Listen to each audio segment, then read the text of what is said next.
We are live on this Cinco de Mayo, Thursday, May the 5th, episode number 33 of the Sideline Sports Show. Ben and Tim, how are you doing this week, my friend? I'm doing all right, Ben. Again, always at this time, it's like Friday Eve. Oh, Friday's yeah. just a couple hours away. Literally, for me, I literally work into the beginning hours of Friday. So when Friday hits, it's almost work time for me. Like as soon as it Oh, gets yeah. here, so Yeah. it is what it is, though. Pays the No, bills, you right? got like, what, 4 hours of downtime before your Friday Yep. begins. Yeah, I got 4 a.m. wake up call. I'm a busy man, Ben. I got things to do. Yeah, I feel that. So, man, there's a lot to talk about. So let's start with the NFL draft, Tim, and Absolutely. let's go ahead and talk about your wins of the NFL draft and your loses of the NFL draft on our draft grade analysis, Tim. I would say stock up, Tim, to our New York Jets because Uh, I think they have had the best draft this year, hands down. They got a really great corner in Sauce Gardner. They added a really great running back in Brees Hall. And then they got Jermaine Johnson at the 26th pick, which no one thought was going to be able to happen. So I would say that's probably the number one team to win the draft, Tim. Yeah, I think that's a lot of people's consensus number one pick that did a great job. I mean, they got the number one running back in the draft. They got the hands down best corner in the draft. Like you said, they also Yeah. got Jermaine Johnson. I mean, they're building a lot of things around him. I mean, they're going to have a two-headed monster. I mean, Michael Carter had himself a really good rookie season for them. Now he's going to have Brees Hall to kind of be that guy. He's going to be that change of pace running back to begin things. He can also be a home run hitter as well. So and then Michael Carter as well, who rushed 100 yards multiple times before he got hurt in last year. Came back strong, but he got hurt toward like weeks 13, 14, 15, somewhere in that range. So it definitely gives you a backup option.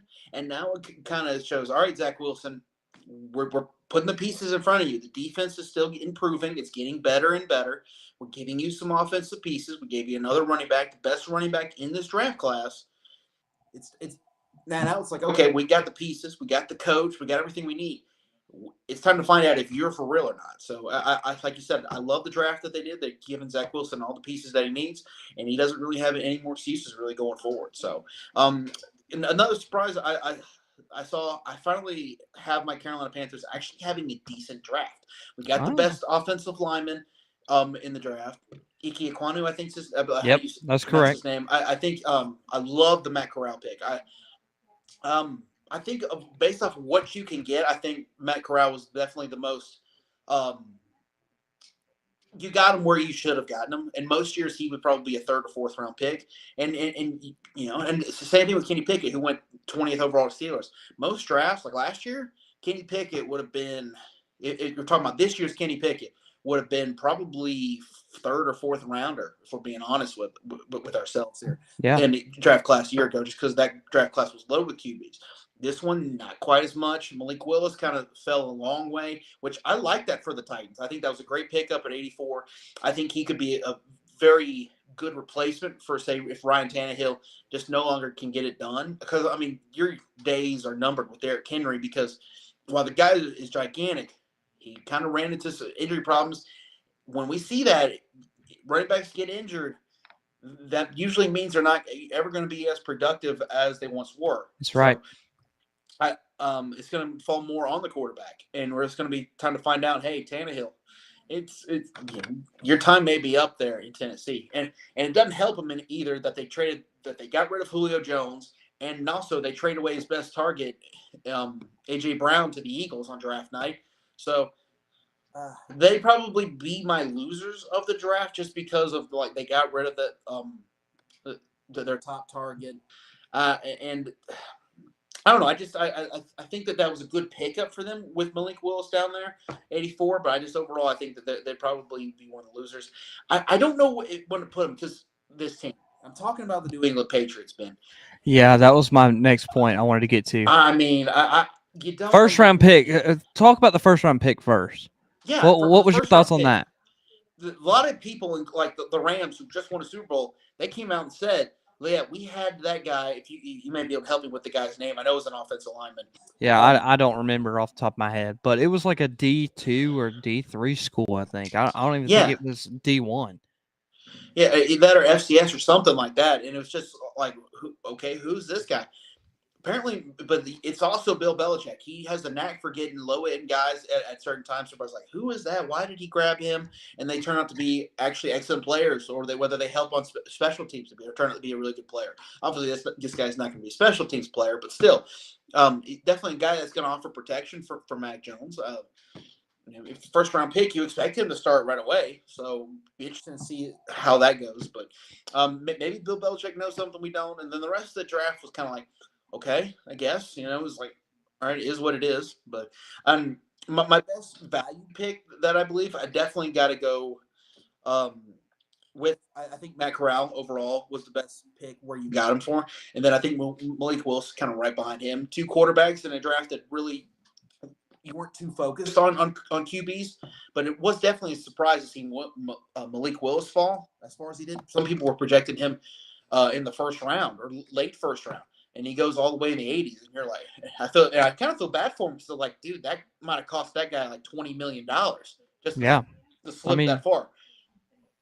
yeah, and that was an interesting point. But my two, Tim, I was first off one. I was sure I can't even speak.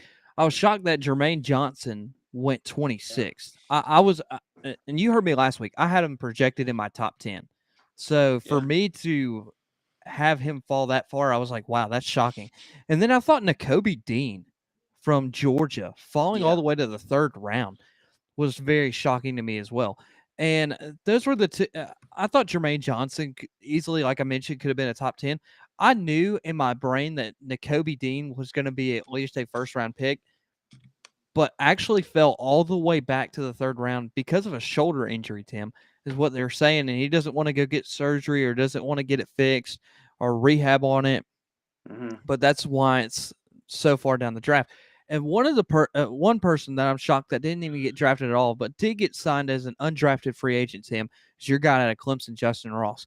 I Yeah. know this dude had a lot of injuries in college that affected his last couple years. But Yeah, if you the go back spinal to issue in the back yeah, was a big but if one. you go back to his first year at Clemson and you just watch that tape, you're like, there's no way we can't draft this dude. I think he was actually going to projected to be a first round pick. I think after his freshman year, Mm-hmm. in about the next 2 years that he was eligible to be in the draft. But I was very, very shocked that he didn't even get drafted at all. Not even a look, really. It took him about a day or two before he even got signed by the Kansas City Chiefs. So those were my kind of under the radar kind of guys. But it's like you mentioned. I think the worst team that probably drafted was probably the Patriots. And they got some good guys out of it. But I mean, your first round pick going with a guy that I mean, this it's like you said, Bill Belichick goes for these guys. I mean, all the time. So like he goes for those diamonds in the rough kind of people. And, I mean, cool by him, but I don't think it was worth a first round pick. You probably could have got him in like the sixth, seventh round, maybe, based off of his numbers that he provided on his pro day. So Mm-hmm. I'm just saying, like, there wasn't a lot that the Patriots showed me that they were really impressed by. I will say for the Atlanta Falcons, though, I am very, very impressed that they went out and got Drake London, who will help offensively. I don't think that should have been the first round pick. I think there was a lot more needs before a wide receiver first, but I like that pick. But I really like Desmond Ritter going to the Atlanta Falcons as well. I think Mm-hmm. he's built to be an NFL quarterback. He's got that style of play as an NFL quarterback. Doesn't have very many starts in college, but he looks to prove himself. And he did say this to him, and I don't know. I don't know. I can't say nothing yet, but he said he will not leave the Atlanta Falcons until he gets them a Super Bowl. He may be there a long time, Tim. I mean, does he realize what he's doing? I mean, look, I know these guys are happy and excited that they get drafted and all, but that can lead to sometimes saying, "You guys, I'm never going to let you down. We're going to win a Super Bowl." It's like, dude, relax, Now, hold on. Look who you're hold your talking to. horses, hold your horses. It's okay. I Man. mean, I mean, and you're hold talking on. about a franchise who has not won a single Super Bowl in history. So, I'm Neither of our just teams saying. have, so Exactly. neither of our So, teams have. but if you're watching live, tell us who was your best draft team, who had the best draft grade out of that, or who had the worst, or if you're listening on the podcast, just make sure to tweet us and tag us at Sideline SP Show. Uh, let us know your thoughts and suggestions. I think that would be really interesting. And then one last thing in the NFL, Tim. And you mentioned a great quarterback that went to the Tennessee Titans, Malik Willis, but when a young quarterback comes in, you think that the older guy is going to mentor them Yeah, and lead them to the promised land. That way they not can be a always. great that way they can be a great quarterback within the NFL. And Ryan Tannehill was not having it. He wants nothing to do with mentoring Malik Willis, as he actually said that word for word in a press conference with the Tennessee Titans media day, I guess, for one of their early practices. And Tim, I've seen some mixed reviews on this. Which side are you leaning towards? Is it not Ryan Tannehill's job to mentor, or is it his job to mentor Malik Willis? It is absolutely not his job to mentor Malik Willis. It is Malik Willis's job to come in. He needs to absorb the playbook. He needs to be ready. I mean, as Tom Brady says, um, you know, you get on that field, get your take advantage of your chance because you may not get it again. And if Malik Willis gets his chance, I mean, you better be ready for that first impression because that first impression is going to carry a lot of weight. Just ask Mason Rudolph, who's the quarterback of the Pittsburgh Steelers. He kind of got his first impression when all of a sudden Big Ben goes out, basically has to have a reconstruct his elbow. He's out for the year. He gets his opportunity, and they aren't the same. They don't perform anywhere near to their capability that they were under Big Ben. This quarter, so you got to be ready to take your chance, and that's not Ryan Tannehill's job. I mean, if Malik Willis is ready and if he mentors him, that means he's taking Tannehill's job. I mean, we Yeah. can't expect him to. I mean, workforce. If you have a job and someone tells you that you're going to mentor this guy, that he's going to take over your job, you're like, heck with that. Yeah. like unless that only happens really true unless you are have taken a better job and you're going somewhere else and they're bringing in your replacement for your 2 week stretch when you turn in your 2 week notice. That's the time that you really mentor somebody, Yeah. right? When you're Yeah. leaving, you don't mentor somebody when you plan to still be there. True. So I don't see it, and it's definitely not Tannehill's job. And don't read between the lines there. These guys aren't going to hate each other. I don't think they're Yeah. going to be beefing with each other. I think people are like, oh, they're talking with each other. How like they're actually being friendly. They're actually going out together. Duh. Yes, because they're teammates. They're not beefing. Nothing Tannehill said. He doesn't say he hates the guy and it's like I'm Yeah. going to run him out of town. Like I'm like Tom Brady did the Jimmy G when Pretty he was the much. Patriots. Now I mean most of the time guys get along. And if whoever is the best for the starting position gets the job, and these guys don't usually hate one another for it. It's just not their job to mentor. I mean, Brett Favre, it was not his job to mentor Aaron Rodgers in Green Bay. So when they finally moved on from him, Aaron Rodgers better be ready to go. And sure enough, of course, fortunately for him and Green Bay fans, he was, and he took over and won him a Super Bowl, and he's been an MVP a couple times. So it's just a matter of when you get your shot, take it. That's Tom Brady. I mean, he was the third string quarterback going on to that 2001 team for the Patriots, maybe even the fourth. But somehow, through injuries and through chance, he got his opportunity and he made the most of it. And that's exactly what Malik Willis is going to have to do for the Titans. Yeah, and I definitely agree with you on multiple things. Now, I will say this. It's not his job to mentor, and I totally agree with that. But I will say this: if Ryan Tannehill becomes injured like halfway through the season, you want your team to win. At that point, if you know you're not going to be able to play and you're injured, that's a great time to mentor the guy behind you. I mean, because you have nothing better to do. I mean, you're going to rehab, obviously, but at the Mm-hmm. same time, you want to make sure your team is best set up to win no matter what. And I think those are the times where, yeah, he'll probably step in and mentor. But it's like you said, it's not his everyday job to go out there and be like, yeah, I'm your mentor. Now, there are a lot of mixed reviews on this. Kurt Warner tweeted this out. He was like, can't believe that guys like really don't want to mentor. He's like, Malik, and he tagged Malik Willis. He's like, if you need a mentor, I'll be your mentor. Da, da, da, da. Kurt Warner and Malik Willis have two different playing styles at quarterback. I mean, I'm just saying. Just a little And bit. yeah, just a little bit. But my thing is I totally agree with you. It's not his everyday job to go in there, but eventually down the road, somebody's gonna have to mentor. Because I bet you somebody mentored Ryan Tannehill. I bet you somebody mentored Tom Brady. I bet you somebody mentored Dan Marino and all these other great NFL, Peyton Manning, Eli Manning. Somebody mentored them along their way. So, and I bet you somebody's already mentored into Malik Willis, and he's going to continue to seek that mentorship. But it's not Ryan Tannehill's job at the end of the day. So it will be really interesting to see if the media is like, there's beef between Malik Willis and Ryan Tannehill. I don't think that will happen. No. I'm just kidding. The media will probably put it out there, and the media will happen, but there will probably not What? be Are beef you between. accusing us media of jacking up stories for headlines and clickbait stuff? What? What? Media would never do that. Here in No. America, we have class. No. Yeah, that's right. We tell the truth, Tim. In media, Oh my we gosh. tell the Yeah. truth. Oh. I just feel like our noses are growing bigger and Yeah, I bigger and know. bigger. Man, I'm telling you, my nose is going to hit this camera here in a second. So.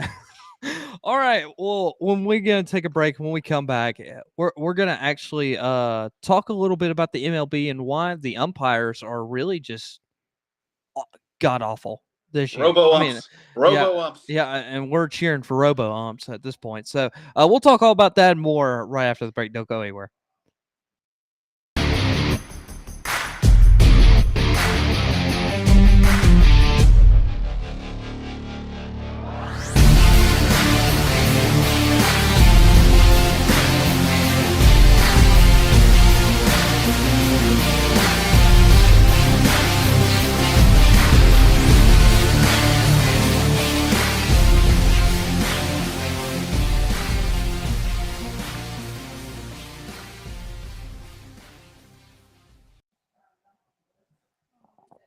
Welcome back into the Sideline Sports Show. Ben and Tim here with you. Tim, had a little camera malfunction. I know. I didn't realize it was that low. Yeah, absolutely. So, the MLB, Tim. First, this is just really interesting, Tim. I've never ever seen so many videos in my life of umpires missing calls as balls and strikes in a season. I mean, normally you see it a couple of times here and there. I mean, sometimes it happens, but I don't think it's ever been as publicized as it has been this season, Tim. Is it really more publicized this year, or is it kind of just happened over time and really just people are now starting to pick up on it? I think it's definitely progressed more now that broadcasts have the ability to put the strike zone on the screen for viewers to see. So of course we have the view of that box, and we can see, oh, dude, that pitch was 3 inches off the plate. What are you doing? Yeah. I mean, with the job, there's a reason why catchers were trained so, like, in the art of framing. I mean, you can go like that and get balls caught up here when it actually was way down here, but the catcher did it so smooth. Yadier Molina, a lot of catchers in the big leagues now do it. They kind of catch it and go up with it at the same time. They perfected that art, and it makes it very difficult at times for umpires. Maybe it depends on what their stance, but at the end of the day, it is their job to get the call right. So it's kind of like, where do we stand in the middle here? It's like these guys in their strike zones. Let's take that maybe away from them. Maybe take that aspect of it now. But also, it's also kind of fun at the end of the day for the viewer, because it's like, okay, well, it's not vanilla. It's not exactly the same thing every time. Every umpire has his or her version of the strike zone. Right. So and it kind of differs, and usually you kind of along the way, all right, hey, this guy's giving a couple inches off the plate, but he's not giving anything in. Pitchers and hitters both kind of adjust, and pitchers try to attack that zone, and to their favor, hitters make adjustments to where that they are able to go with that pitch and either take it the other way. Lefties are able to inside out, try to go to left field, or maybe even get inside the ball and pull it. So it's just one of those things that's part of the game. But now at the same time, it's like, golly day, Marcell Ozuna, you talked about it, and I know we're going to play it later. Yeah. Struck out on 3 pitches. All 3 pitches were not in the zone. They were not strikes, and he called strike three on all of them. All three of them, Marcell Ozuna was like, "Dude, that's not a strike." Yeah, Which let's is go even ahead. crazier to me because it's just like, dang, the hitter knows his zone that well. He doesn't see the box either, and he's like, "Nah, man, that's outside." And you look at the box, like, yeah, he's exactly right. That's 4 inches off the plate, like just like he said it was. So that's kind of crazy to me. Yeah, let's look at our Exhibit A, Tim, is what I would like to call this, and we're gonna bring it over here. All right, so look, here's the first pitch. It's down low. Look at his face. Mm-hmm. He's just like, dude, really? Like, come on. And he's you see him talking back and forth with the ump. He's just like, man, like, come on, like that was below Mm-hmm. his knees, obviously. I mean, and look, the pitcher kind of knows this. Next pitch outside, called strike two, and you can see Marcelo Zunas. He's very frustrated. He's like, you got to be kidding me, like. He's like, it's way outside. You saw him say it right there. Look, and there it is. It's way outside. Mm-hmm. It's way off the plate. All right, then third and final pitch. It's off the plate and down low, called strike three. And he's like, look, this is just ridiculous. He's like, that's way off the plate and it's down low. And the ump's just saying, hey, no, it's not. It's up and at the corner. He got you at the Mm-hmm. corner. I mean, and look, there's all three pictures of the pitches. Low, outside, low, and outside. You see what I'm talking about though, because like we have the advantage of this K zone, but you look at that left one. Look at where the ball is in the bottom zone. Look where the catcher's glove is. Yeah. Look the middle one. Look where the ball ended up with the 94 off the plate, or 96, excuse me, off the plate. Look Yeah. where the catcher's glove is. Then the last one, 87-mile-an-hour slider. Look where the ball landed. Look where the catcher's is. The art of framing. It's the catcher's job to do that, and they're trained in that art of framing. So I think that's definitely been a part of the game of baseball for so long, and that it makes it really, really tough on sometimes on these umpires. The catcher's job is to make it look prettier than it actually was, and that's exactly what the catcher did there. So it definitely something that you can take it out of the umpire's hands at that point.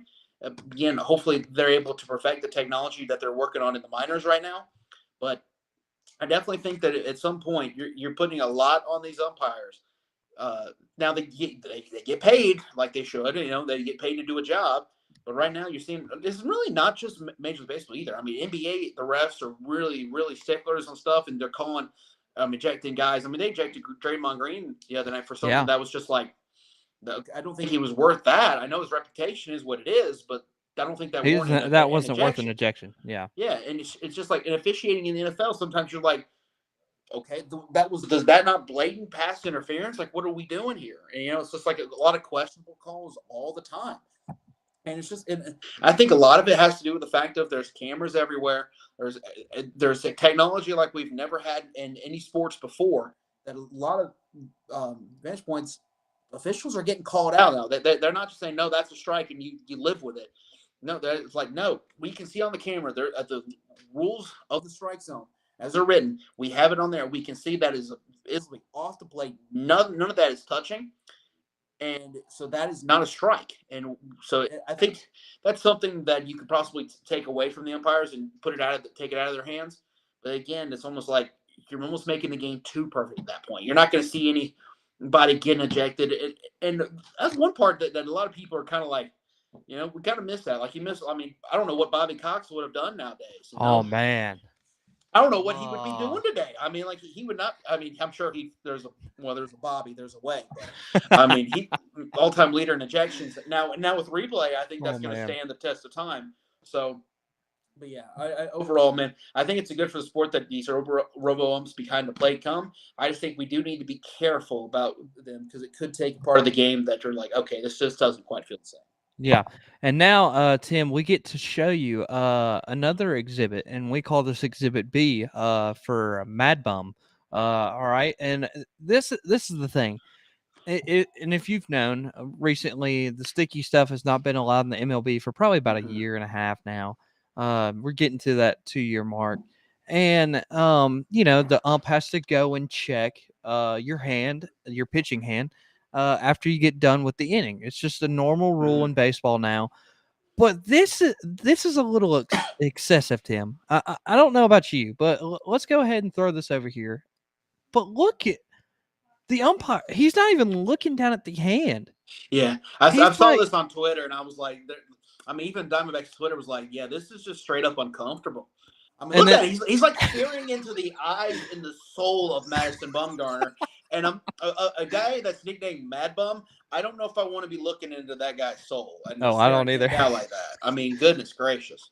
I mean, and the thing is that like after all this is said and done, he's ejected, and it won't show For it. what though? For what? Uh, That's what I want to know. I don't know. I mean, I've yet to find a reasoning, Tim. I've yet to find a true reason why Mad Bum was ejected from this game. Like like, and you can say, oh, it was the sticky stuff or whatever. There was none. Obviously, you can't even tell because he didn't even look down. And it may have been just something he said that set the umpire off.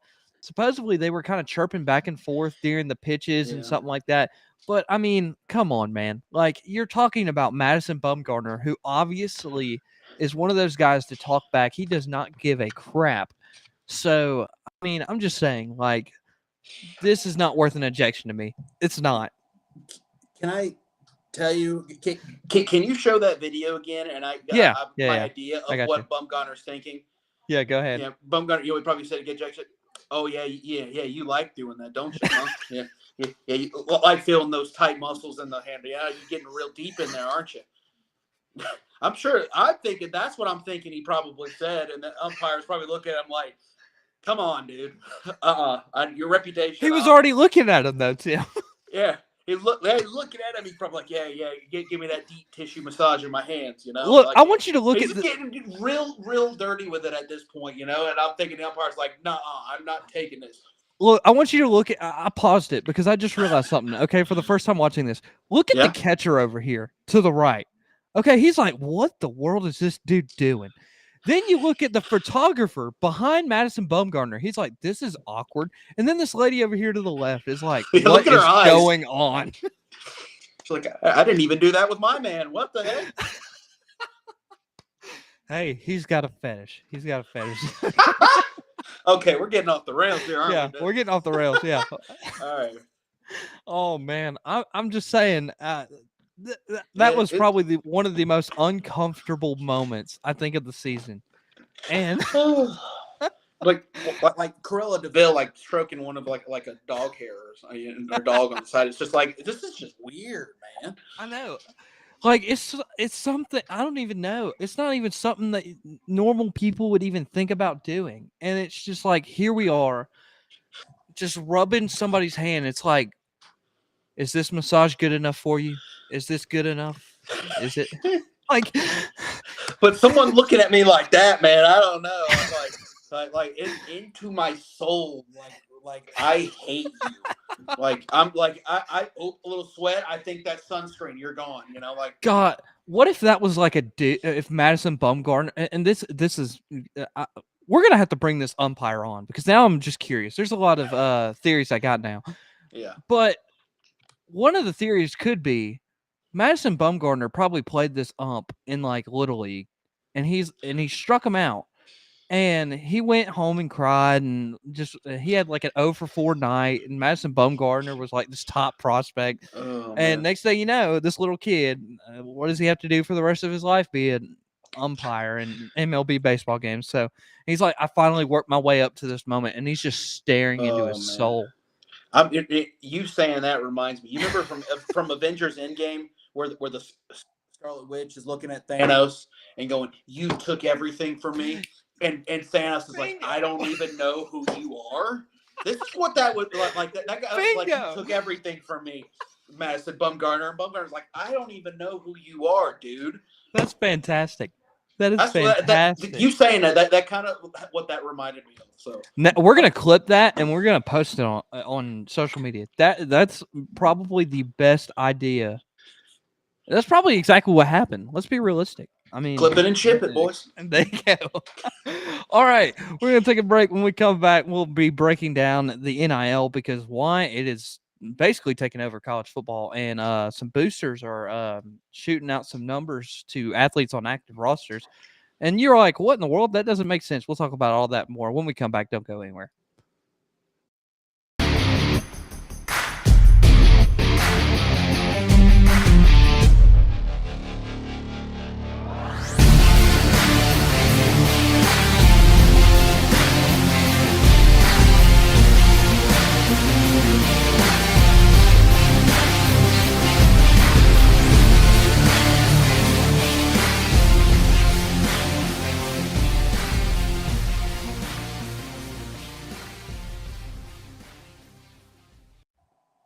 Welcome back in Sideline Sports Show, final segment of episode number 33 here on the Sideline Sports Show, and it is brought to you by our great friends at Section 103, excuse me, I can't talk today. Third segment brought to you by our friends at Section 103, and that's why I did it. You can use 10% off your first order using code Sideline at checkout, so go check them out. Section103.com. All right, Tim. And speaking of people who support college athletics, let's talk about the NIL, Tim. Mm-hmm. Because I think this has gone a little bit further than a lot of people expected, Tim. A little Um, nutty. A little nutty. yeah, and it starts with Xavier Worthy, who is a wide receiver on the Texas Longhorns roster. And by the way, like I said, he's on the Texas Longhorns roster. He's not in the transfer portal, and was offered get this, Tim, a 7-figure NIL deal from another school, and he decided to stay at Texas and not enter the transfer portal. Um, and then you see Jordan Addison, who is a wide receiver at Pitt. Same thing. He gets offered a 6 to 7 figure NIL deal with another school, and he's entered the transfer portal. So, Tim, uh, NIL's getting a little out of hand with 7-figure deals. And Yeah. I think I can name the guy and the school. I don't know about you, but I think I think it's pretty clear who it is, Tim. For which Do one? Like. for what school, just in general, that can offer Oh, 7-figure deals? yeah. That's yeah. There's not many schools that can do that or willing to do that, for that matter. I mean, look, I understand, and I was always for NIL. I always think athletes should be able to make money off their name, image, and likeness. This almost has like a free agency feel to it, and I'm kind of torn because it's just like, dang, I want these players to go get the money and stuff, and it may add to the college game because these kids may, well, I could go to the NFL or I can still make money and playing in a sport in which that I'm shining and I'm productive and I'm playing well and I don't have to go to the NFL until I feel like I am ready and or have to. So, but at the same time, it's just like I don't know. This just ain't it, man. And Dabo Sweeney kind of called it too. He people gave him a lot of crap for everything that he said, but he's kind of like he kind of just said this is going to get out of hand. This is something that you don't even regulate this whatsoever. This is going to get crazy. This is going to get out of hand. So, and of course, he's right. It's gotten a Yeah. little out of hand. It's gotten a little crazy. So definitely need. Hopefully, Mark Emmert, because he now still stepped down by 2023 or sooner. Someone's better than his job. And I heard someone say, I believe it was Jim Rome this couple weeks ago, talking about how yeah, someone needs someone better. I mean, I think someone like a janitor and like just a random janitor you pull from from anywhere could do a better job than what he's Yeah. done. I mean, Mark Emmert, he's just kind of thrown things out to the wolves and nothing. Just said, all right, we don't want to deal with it. We're going to let y'all just go ahead and go hog wild. Pretty much. And these Yeah. big schools, I mean, they're gonna be able to benefit from it, and like Texas, your USC. I mean, your Alabama, which I don't. They've kind of built themselves to that program where they're able to offer these guys. I mean, shoot, Bryce Young. I mean, he made $1 million before he even took a snap last year for Alabama. So I don't know. It's kind of crazy, but it's the world we live in right now. Players should be able to benefit off their image and likeness because we are a capitalism society. That's how we function. And to deny that right to a kid to go make money off Bojangles commercials, whether it's any type of advertising, I think it's wrong, and it shouldn't be. It should be. I think it should be allowed for them to do that. But the problem is, you flat out offering them an NIL deal that's worth 7 figures, man. Whoo! I don't know. To entice them to come there just because of that, even though like education, they may not have their major, they might not have anything. No one really cares about that at this point. No one really is going there for their education, which it's becoming less and less valuable anyway. So I don't. It's a tricky world we're living in. It's just one of those things where there's got to be a better answer than what we have, but I'm not quite sure what it is. Yeah, and my thing was I saw this crazy statistic, Tim, is that if Xavier Worthy would have accepted the 7-figure deal, and let's just be real, I think the school, and I can't confirm this, but I have no source, but my mind says it was USC and Lincoln Riley because Yeah, those school boosters had the money to go out and do something like that. They just do. USC is a historic program. They're able to go and it was the school boosters that were willing to pay the 7-figure deal for this student athlete to come on campus and play football. It wasn't even an NIL deal, really. So what are you really calling that? Like it can't be an yeah, NIL deal. So I don't know how that all works. But if he would have accepted the deal, Tim, he would have been paid more than a rookie wide receiver that just went and got drafted in the NFL draft. wow, That's insane. I mean, at this point, you're basically playing like it's like the difference between JV and varsity football. Like now, you're on the JV roster right now, but you're getting paid at a varsity level. Like it's yeah, and I know that, like high school athletes don't get paid, and that's probably the next debate that's willing to be debated. But I mean, at the end of the day, I just it's insane of how this has all come about and how it's all kind of going, and the road that it's taking and the trajectory that it's taking, and it's not going in the right direction for college athletics. And hopefully, and like you said, I do believe that they should make money off their name, image, and likeness. I get that, hmm but I think we're taking it to a whole nother level. And right now, it's like what you said, Dabo. If there's no rules and regulations, I mean, all these other schools are going to be like, hey, I don't care if you're on an active roster or not. Or if they, and I wonder who messaged these guys. Was it like a former coach hmm that was at their program before that's now at a new program? Is it a guy they went and played high school ball with? Is it a booster, somebody from the booster? I Like, mean, how shoot, is this all working? So yeah, it's yeah, go ahead. USC, like you mentioned, like I mean, they could bring on Snoop Dogg. Exactly. It's like, yo, like, what's up? Yeah, So, exactly. Immediately. yeah. All right, I'll go there. Yeah. And our great friend Cody has messaged in for the first time today, and it's actually not rolled him. It's ain't going well for It's a miracle. Clemson and Georgia Tech. Alabama is just doing just fine. And I'm thinking he's talking about NIL. So, hmm which I mean, yeah, I mean that's true though, because I mean even though Georgia Tech is in down Atlanta and they have a bunch of businesses that are like stationed in downtown Atlanta, like Waffle House, like the Varsity, big businesses like Truist is now moving to Atlanta. You know, a bunch of these big businesses, even though they're based out of Atlanta, a lot of them, like I know Waffle House hadn't even got into the NIL stuff. They don't want to. They want nothing to do with it. So there's some company, Coca-Cola, they don't want nothing to do with NIL right now because they see that there's no rules, there's no regulations, and eventually they may have to pay an athlete like 7 figures just to be on a commercial that lasts maybe a couple months during college football season. So I don't know. It's just not the risk worth taking for some of these businesses. And so that's why you don't see Georgia Tech going out and signing these huge deals with big businesses or these athletes from Georgia Tech signing these big businesses. I think the biggest NIL deal I think I saw was backup quarterback last year, Jordan Yates, signed one with the Atlanta Braves to be kind of like a um what is it called?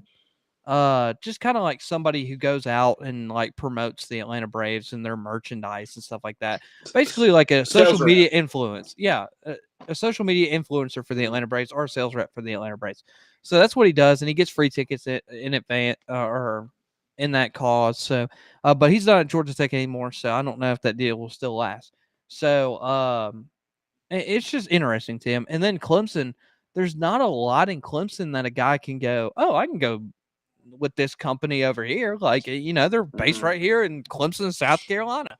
I mean, the Tiger sock shop, maybe, but I mean, there ain't like nothing really else that's Yeah. over there. So, Yeah, in terms of big money, I know they launched an NIL program about yes. a month and a half ago. I don't really know the full details, and I just know that they came up with an NIL program on their own. So there's always that. But yeah, you said there's no way they're going to be able to keep up with it, like a market like SoCal. There's just no way. They're not going to be able to keep up with those high market teams, those teams that able to pay guys 7 figures. Like Texas. I don't think with Brent Venables there they'll do it. But so like I said, Southern Cal, Brent Venables at Oklahoma. But there are some programs that are going to be able to do, especially with Texas and company going into the SEC. I mean, there's going to be a lot of money to be had there. So, it'd be interesting to see how some of these smaller schools are able to keep up. Yeah. All right. And then finally, Tim, before we go, I want to share the craziest thing I've seen this week, Tim. All right. Let's do And it. I want to shout out our great friend, Tim, who actually wrote this article. Bethany Fowler wrote this article, Tim. So shout out to her. And this was Bethany. actually released into you. Was released yesterday. This is in Greer, South Carolina, Tim. So right down the road from you. So Mm-hmm. surprised you didn't see this on your way home from work the other day. All right. The article says stolen. The article title for this is "Stolen Ambulance Crashes in Greenville County." I heard about this. Yes. This is a little interesting, Tim, and I'm just gonna read just a little bit into it. I don't think I need to read the full article. In Greer, South Carolina, a naked man, Of course, is accused of stealing an. Oh, so you know him? Okay. I don't know, probably. Oh, it was probably Cody. They just left an image in my head.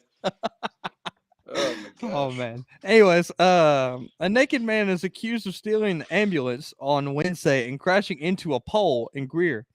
And then the officers were called to the report of a suspicious man banging on the front door of a home shortly before 11:30 a.m. Arriving officers found the naked man under the home. Not in the home, under the home after he knocked on the door. And said that and this is probably obvious. They said that he appeared to be under the influence of drugs. Nah, dip. And the EMS took him away and provided medical care for the man before he was yet arrested by the Greer police. So, I mean, shoot, hey, but come on, guys. This would have been a perfect thing before it got shut down. When Live PD was here, you remember that? Yes. They were in Greenville. Yes. Can you imagine that happened while on live TV? Yes. That would have been fantastic. I mean, goodness gracious. Oh, man, I'm just telling you. The more we see this, and the craziest thing we've seen this week, the crazier it gets. I'm telling you. I mean, we started off with like some animal or something. I forgot. I have to go back and look. And now we're at naked people stealing ambulances. Hey, I'm surprised that hiding under houses wasn't from the Travelers Rest area, that TR area, like around the North Greenville area. Yeah. I mean, you lived there for a little while before I did. You went back home. I mean, my dad graduated from there in the 80s, so I know all about that area. I know, but I think those guys in the Blue Ridge area may be a little bit crazier, but I'm surprised it didn't kind of come from that area. Not gonna lie. But I'm telling you, Greer's pretty crazy. Yeah, it is. It is crazy. But I mean, just what in your right mind? Well, then again, they were on the influence of drugs. So, ladies and gentlemen, kids, boys and girls, don't do drugs. That shows you right there, ladies and gentlemen. Little PSA from Mr. London. Yes, so don't do drugs, and that will be our craziest thing of the week. So, Tim, before we go, is there anything else you have to share? Because I have one final thought, but I'll let you go first. Oh, Lord. All right. Well, yeah, draft was fun. I'm looking forward to. I mean, college baseball. We're getting pretty close to conference tournaments going around in the next couple weeks or so. Softball, we're getting close to the postseason as well. Just excited, looking forward to that. I swear, if the NCAA gyps Clemson again for the second straight year. I mean, went ACC regular season champions last year, made the ACC tournament final, and didn't even get those to regional. I mean. And this year, it seems like the record isn't quite as good, and the team isn't quite as good, and they're probably still going to get a regional berth or host a regional just because of their RPI and their strength of schedule. So I don't know, we'll see, but I'm looking forward to it. I think it's going to be a fun weekend as well for baseball and softball, and I think we're getting pretty close to the end. So that's when baseball really starts to heat up, man. Conference tournaments and hopefully Clemson get there. I mean, goodness gracious. It feels like every time they take 2 steps forward, they take 3 steps back. I don't know. We host Georgia Tech this weekend, so Yeah, that's what I was about to I'm mention. hoping we take it to the Ramblin' Wreck. We seem to play better at home than we do on the road, and we're at home, so. Well, we did just come off a series win against number 3 Miami. I'm just saying, Tim. I'm just saying. So Must be nice. I mean, we yeah. lost 2 out of 3 to them, so. But then which was funny because we outscored them. I think we outscored them like 24 to like 15 or something. But we scored 20 of the runs in the final game. I don't know. Yeah. It's been a weird year.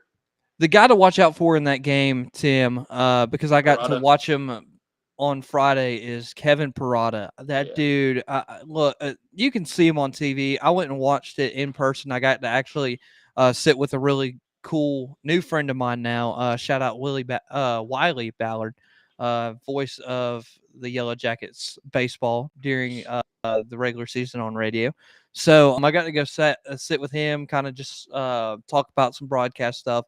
But I'm telling you, he unloaded a bomb to center field against Miami in game 1, which they won 3-1, by the way. And I'm just like, this dude is legit. I mean, he's going to be a top 10 draft pick this year in the draft. Dude's going to be exactly like Joey Bart coming out of Georgia Tech, Matt Wieters coming out of Georgia Tech. So a lot of great catchers coming out of Georgia Tech. So yeah, and I'm looking forward to he'll be the next one. I'm looking forward to matchup between him and Max Wagner because Parada's 23 home runs, Max Wagner's 21. He's been red hot this entire month of April. Now he looked like he was going to continue in May, so hopefully he continues his red hot ways as well. So I mean, I think that's going to be a fun series. And Parada, if the wind's not blowing out at Clemson, I mean, he could make that park look small because it's 310 down the line and left, and 320 down the line and right, and 390 to center field. So he could probably make that field look a little short if the wind's not blowing in from off of Lake Hartwell out there. So yeah, so hopefully Georgia Tech comes out with the win. But I also have a great friend that's a pitcher for Clemson. So I mean, it's like it's insane. So we need a sweep bad. So I'm sorry. We need 3 wins badly. So I don't think we're gonna get it because we haven't swept a conference opponent all year. Yeah, hey, who knows? It's Georgia Tech. I mean, the thing with Georgia Tech, I think that they'll struggle with it against Clemson because they've struggled all year with it, is pitching. I think in Georgia Tech, they average like 10 runs a game right now, which is insane. I mean, it blows my mind. And then in game 1 against Miami, they only scored 3 runs, and only 4 runs were scored in the whole game. On average in a game for Georgia Tech right now, I think the average run count for both teams, by the way, is like up in the 20s. So, like, it's insane. So, hopefully, both teams can keep it under 20 on average in this series. It would be really good to see. And then, final thing, Tim, somebody walked up to me the other day, aka my dad, walked up to me and said, where can we leave comments for things that we want you to talk about on the show? And I said, look, just go to Twitter, just type out your tweet that says, hey, like, are you going to talk about this on the show? And I'm like, that's probably the best way to do it. Or just DM us, or, leave us a message, comment, do something to where we can see it, right? Well, he says, well, y'all never, ever, ever, ever, ever, ever have talked about NASCAR, Tim. And I was like, well, I know Tim's dad was a big NASCAR person, but Tim has never been big into NASCAR. But just for the sake of saying we talked about it, Tim, Chase Elliott won this past week at Dover, and now huge win for him. There's now 9 drivers in the playoffs because they have wins with, I think, 15 races left for about 5 or 6 people to still get into the playoff as they head to Darlington, South Carolina, as they do the throwback weekend. So, Tim, we talked about it. We got it out of the way. So we talked about it. I just feel bad done because racing's in my blood, and it goes over my head. I didn't know Chase Elliott even won a race. I didn't know they were in the playoffs. No, they're not in the playoffs. Idea. Oh, they're not? Okay. No, so basically he won to guarantee him a spot in the playoffs.